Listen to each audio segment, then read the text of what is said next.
Hello friends! Today I'm going to be making an Oiran doll. She was supposed to be finished a while back, but I kind of got sidetracked. If you like this video, then please give me a like and consider subscribing. Thanks in advance. I took the head off this Frankenstein doll a while ago using my hairdryer, and it melted the hair, so I decided to use it for this project. If you notice that the doll's hair is melting like this, then try not to use the hairdryer, especially to try and get the hair out of the scalp more easily, because there's no glue in there to soften and it will just melt the hair more, meaning that it's harder to pull out. I removed her paint like usual using acetone. I used a Stanley knife to cut off the doll's ears. I don't need her human ears because I'm going to give her rat ears later. This doesn't need to be done perfectly because her hairstyle covers this part of her head anyway.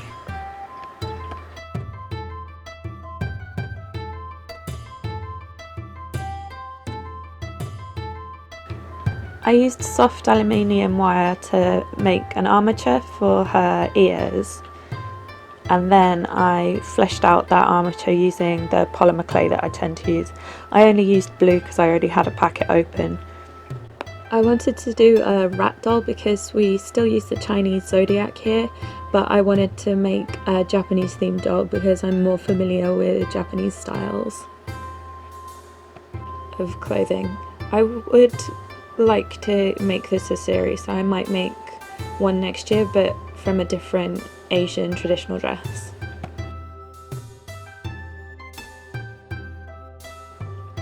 First I started sculpting with my fingers, and then I'm also using the silicone sculpting tools that I tend to use.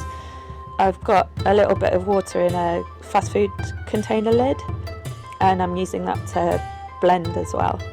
I was looking at reference while I was doing this to try and get it to look like a proper rodent. Like many doll artists, I have some armless dolls, and I was hoping that I could sculpt my own hands for this. I first tried to do some rat looking ones and they just looked really quite terrifying, so then I'm trying to make them in kind of like a geisha pose here, and I think the sculpt looked okay, but the elbows just were a nightmare, so I in the end gave up.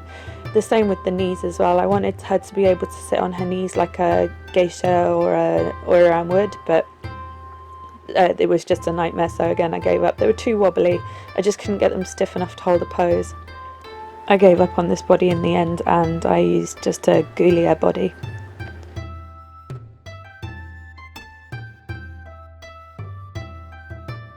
The clothes that Oiran wear are really quite spectacular. So first I'm creating the obi. I knew I wanted to have a koi, just because I think they're beautiful, especially in patterns that you see in Japan, and I wanted to try and make everything as sparkly as I could. You shouldn't actually really embroider on satin because it can pucker, but if you look at the obi that Oiran wear, they're padded and stiff, so they do have a puckering on them, so actually this works in my favour. I started making this doll in November, aiming for release for the New Year's, but I ended up shelving it. I wasn't sure what to do around the edge of the embroidery, and I'll explain later what I did. I'd seen all this brocade in a fabric shop in Kyoto. It's called Nomura Tailor if you're interested, by the way, and I knew that I wanted to use it for my kimono because it's just so opulent. It really is very, very stiff though, so I looked at how traditional kimono are made and kind of made it to those specifics actually, and it worked out relatively well, but it wasn't the easiest thing to sew, so I decided to do a basting stitch across the top here to just hold it in place. Then I found the middle of the sleeve pieces and sewed those in. I think if you want a tutorial on a kimono, then maybe just put it in the comments and I'll see what I can do. I was thinking about starting a Patreon to do sew alongs. I know that a lot of you like the sewing videos that I do, but not so much as the doll vids, so I was thinking about keeping the separate, and then so if I put them on Patreon, I could include the patterns that I make, and then we could do it all together. So I was only thinking of doing like one basic tier. I'm not really thinking about doing high ones. I don't know what I'd do for the rewards. Let me know if you'd be interested in something like that. I keep putting off using my machine for doll clothes because sometimes it'll eat things, but actually this worked out pretty well. So skip to the end, here's a kimono. So these shoes are just from my stash, and having a look at the bottom part, I noticed that they were not that different from Geta or Zori, so I decided to chop off the top frilly bit, and then I later painted them shiny black and shiny red, and I think they turned out quite well. So I sprayed her white with my airbrush, and then I sprayed her ears with a flesh tone, and I'm going to paint her, I guess, in the same way that I would a usual doll, but it's like very, very heavy makeup. So I guess here's a pretty good part to talk about the culture with this doll. So I planned this doll at the end of 2019, hoping for it to be done for New Year's, because in Japan here we still use the Chinese zodiac quite a lot. We celebrate New Year's with the Gregorian calendar, like the same as the West, but that I think is less than a century old. There's still a Japanese calendar, and it got really confusing for me when it changed to Reiwa. Like last year there's 2 different year numbers.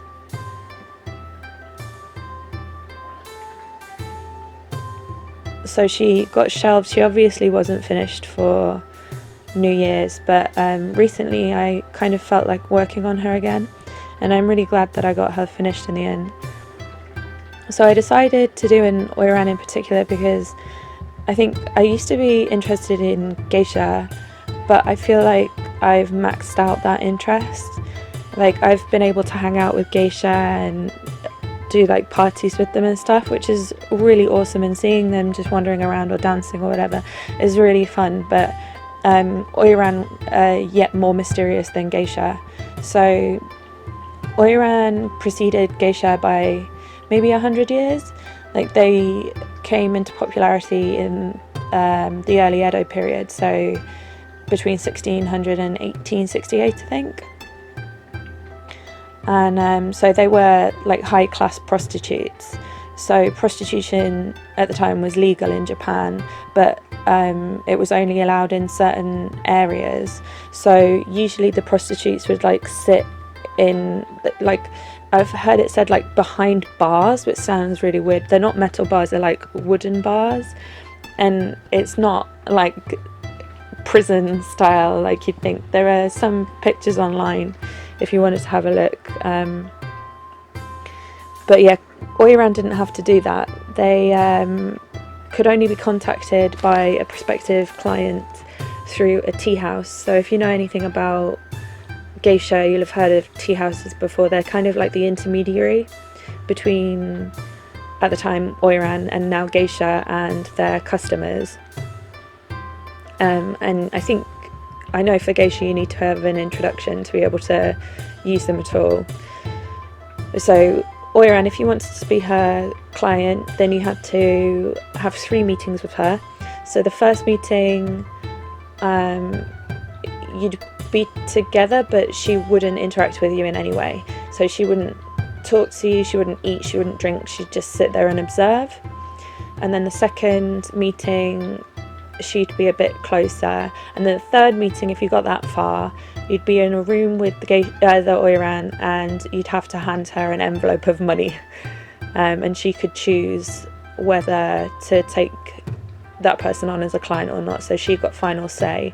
If she then took that person on as a client, they couldn't see another prostitute. It was like a massive taboo, like proper faux pas, like in the same way cheating would be seen, but she could have other clients.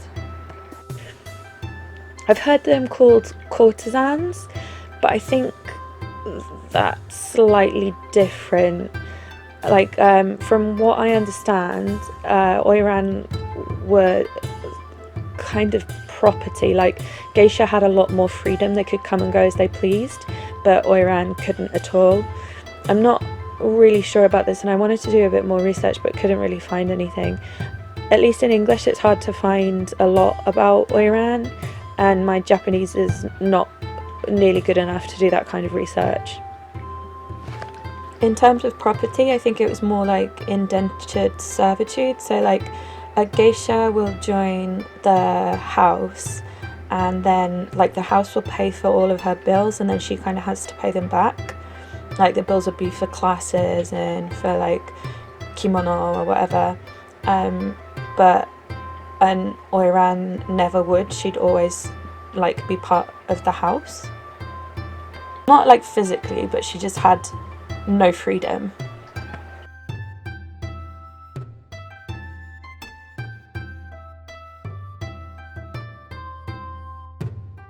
So in terms of what they wear, like Oiran was seen as like the height of sophistication and fashion, and they were known as heart stealers, and just like everybody kind of admired that, probably like models or actors or, you know, that kind of thing that there is today.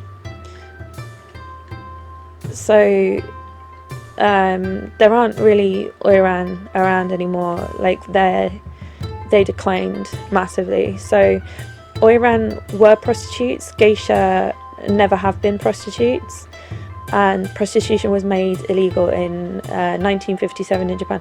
That doesn't mean there isn't prostitution. There is very openly is prostitution in Japan. There's like red light district type areas with girls in windows, and there's a lot run by the Yakuza. There's a huge human trafficking problem actually, which I didn't know about until a couple of years ago maybe, which is quite heartbreaking.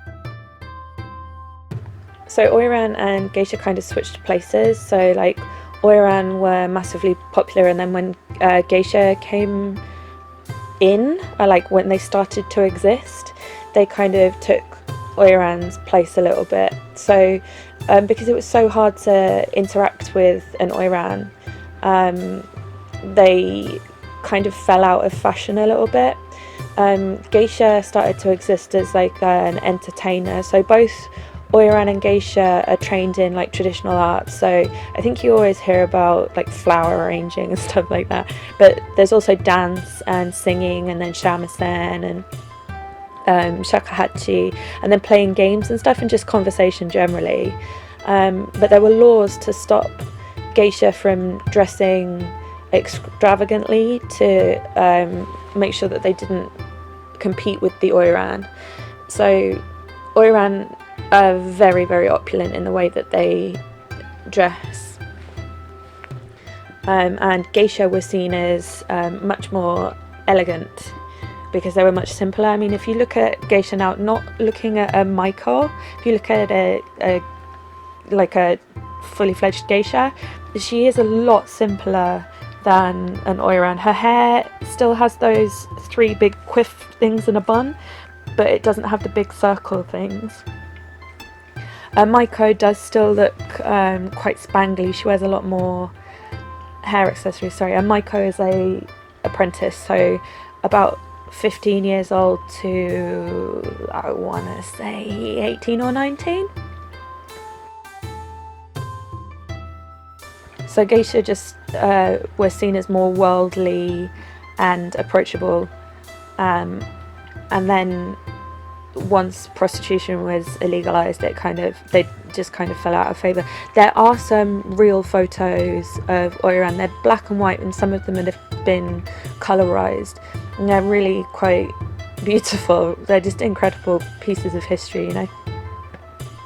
So Oiran do still exist, but they don't provide sexual services anymore. Just they kind of act as living historians to keep the tradition alive. So in Japan, I think there are maybe 4 Compared with geisha, there are 300 geisha, and actually becoming a geisha has become more popular recently, at least than it was before, so potentially the tradition will stay alive. So when I decided on the makeup that I wanted my doll to have, I wanted to make sure that she had that distinctive white makeup. Around the edge of her face I kept it grey because my rat is a grey rat. And then I took the pieces that I like from geisha makeup and what I could see in Oiran makeup. I don't know enough to know which are the like dress up Oiran and which are the real Oiran, because there's just so few of them. And so I kept the pink that Maiko have, and then I did her lipstick how apprentice, like young Maiko would do it, just with her bottom lip painted, because I think that's like the strangest way to wear a lip colour. Like a lot of us have seen like the kind of the Cupid style with just a little bit in the middle, or like the really thin line, but just with the bottom lip done, I think it looks really just distinctive. I chose to give her yellowish green eyes just to give her a good contrast against all the pink that she's gonna get. I knew her hair was going to be pink, but I didn't decide until this week that she was going to have a pink under kimono. I was planning for her to have gold. I decided against giving her any eyelashes whatsoever, which I'd never normally do with a doll. I think eyelashes really give a big difference to a doll, but I think it helps keep that Asian vibe. Does that sound really bad? Like, especially with geisha makeup, I think the lower lashes tend to be painted in white, and then mascara is not really used, so they don't have a big curl up on their eyelashes. So I read that traditionally geisha would wear this type of makeup because it was easily visible in like a dingy dark room. So if you think geisha and Oiran were working 300-400 years ago, so like at night in a dark room, a white face with dark brows and a dark eyeliner with a bright red lip is easily visible. Geisha would also lacquer their teeth black. Google some pictures, because they still sometimes do it for special occasions.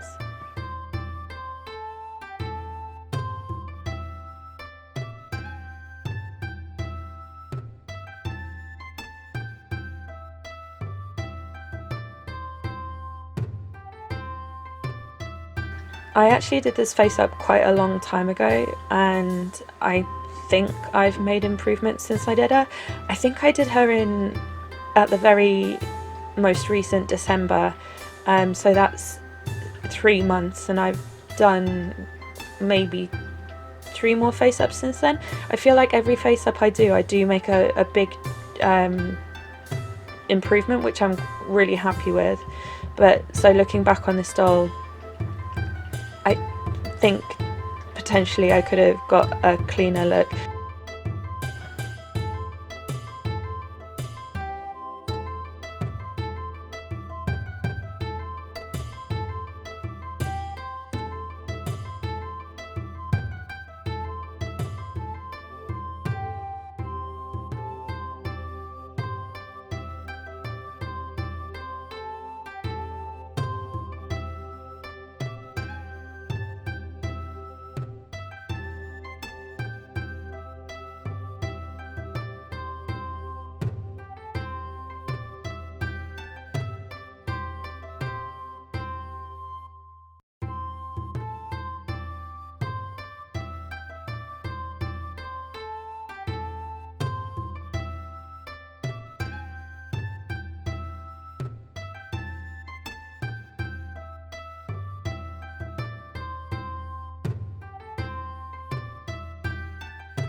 I was really set on giving this doll pink hair. I can't really remember why, and I found this kind of warm colour that I really liked, so I prepped some of it and then she got shelved.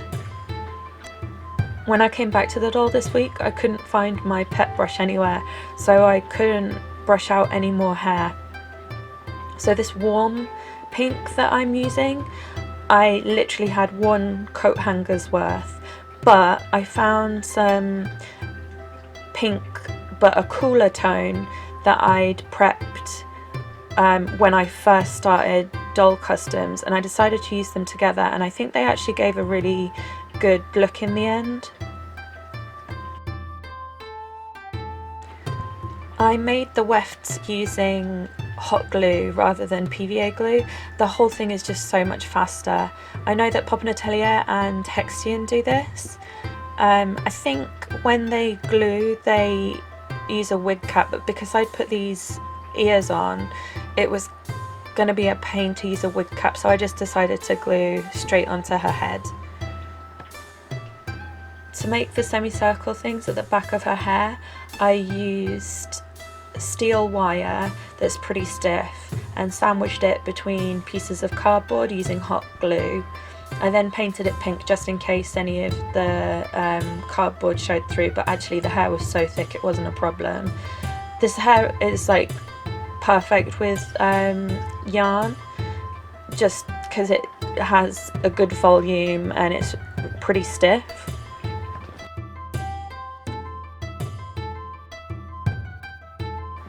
I then used more hot glue to glue wefts over the semicircle pieces and then brushed it out to try and get it even, and then glued that hair down, crossing it over to the other side, because these will be visible on both sides but parts of it will be hidden.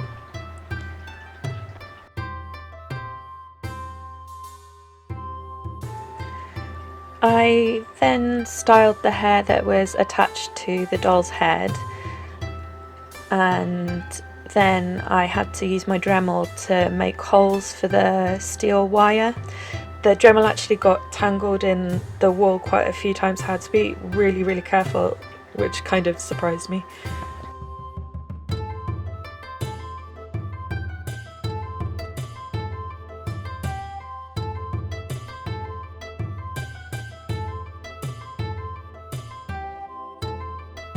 Hang on!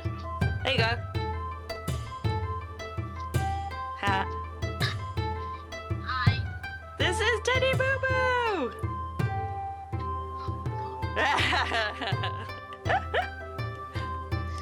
This twisty hair accessory I made using some Kanzashi fabric that I had.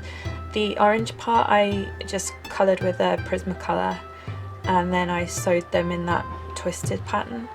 I'm looking at a reference on the right. I wanted to make the ornaments similar to how hers are, and I tried using resin but it just wouldn't work, so I decided to use beads that I'm just widening the hole of and then stick them onto cocktail sticks, which I then painted gold. I made the mirror style kanzashi as well, but I made those off camera just with like a brooch back and some long beads. And then like the clear circly thing, I used melty plastic with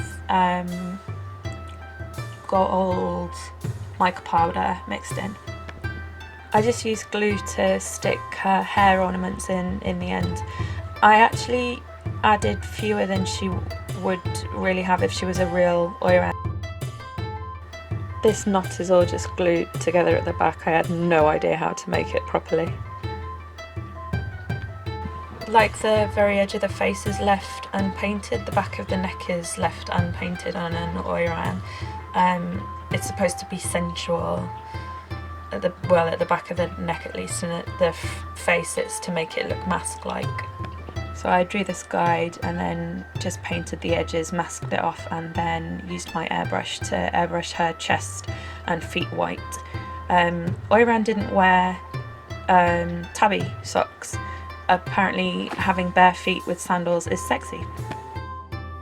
So I was planning to make 3 kimono and then layer them, but it was just too difficult, so I added some fabric inside the sleeves to give it the illusion of another kimono inside, and then like this kind of skirt, and then made all the collars separately because I wanted it to be visible that the collars were crossed in the right way, so like the white is left over right and then the pink is visible on top of that. I didn't want to lose that vision.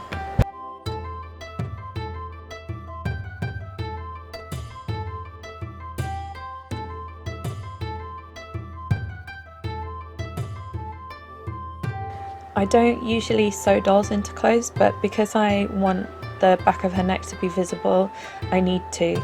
So Oiran and also geisha wear their kimono pulled down at the back so that quite a lot of their neck is visible.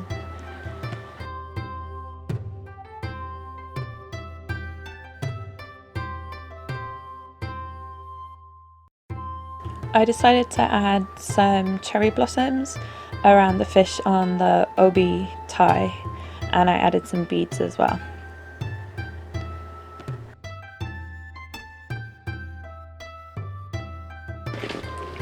I know that a lot of people around the world are on lockdown or are at least socially distancing, but in Japan there isn't any kind of advisory like that really.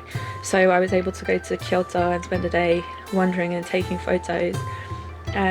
But actually Kyoto is the emptiest I've seen it in the 7 years I've been living here, because although Japanese residents are able to travel freely, people coming in from other countries have to self-quarantine, so the tourism industry has kind of taken a big hit on that. So while I was in Kyoto, I stopped by a few temples and shrines that I like. This first one is called Nishiki Tenmangu Shrine. It's one of my favourites because it's just kind of tucked away, and I took the photos around the back of the shrine where there's these tiny little shrines that I like. I think it might be a temple, I can never really tell very well. After that I went to Yasaka Shrine. On the way I was hoping to be able to take a photo in front of the Ishiwiki tea house, but I forgot that there's been a new ordinance from the people that live there saying that you can't take photos anymore. And to be honest, I kind of get it because it got so crowded with how many tourists have been coming from abroad. Like, it's still a working geisha district, an entertainment district, and there are other places that you can see and hang out with geisha, but obviously it is got those cultural landmarks that people want to take photos of. So at the back of Yasaka Shrine, the cherry blossoms were in full bloom. That's one of my favourite places to wander around in any season actually, because the trees back there are really beautiful. Cities in Japan aren't like in the UK. Even in London there are so many green spaces, but where I am it takes about a mile to get to any grass. It's quite depressing actually, it's a lot of concrete. I had a lot of fun in Kyoto today. I forget what it's like when it's not rammed with tourists. I live in Osaka, and so Kyoto is about 40 minutes away on the train, and it costs about $5 each way.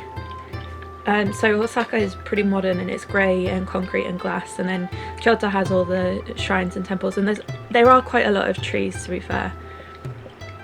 So the reason that I wanted to go to Kyoto rather than say Osaka Castle or some local shrines and cherry blossom trees is so that I could take some photos in Shimabara, which was the old Edo pleasure district. So these couple of photos are in front of the last Taiyu place. Usually the ground floor is open to the public, but it had a sign saying that it was closed because of coronavirus, so I guess we are slightly affected, but we're not really doing a whole lot. As I was walking back to the train station, I passed another building that was clearly incredibly old, and it had a sign outside with like tourist information on it, and it turned out to be Wachigaya, which is actually a tea house where geishas still entertain to this day. So that site dates back to the 1600s as well. It's still in business, and it even had an NHK sticker on the door frame, which means they have a television, so that kind of made me laugh. So let me know in the comments what you think of the doll, and I hope you're all staying safe in the pandemic, and that this vid at least gave you a little bit of entertainment and kept you occupied for a little bit of time. I'm going to try my best and get some more doll content up and try and keep you entertained. keep your hands washed, stay safe, look after yourselves and your loved ones, and thank you as always for watching, and I'll see you soon. Bye.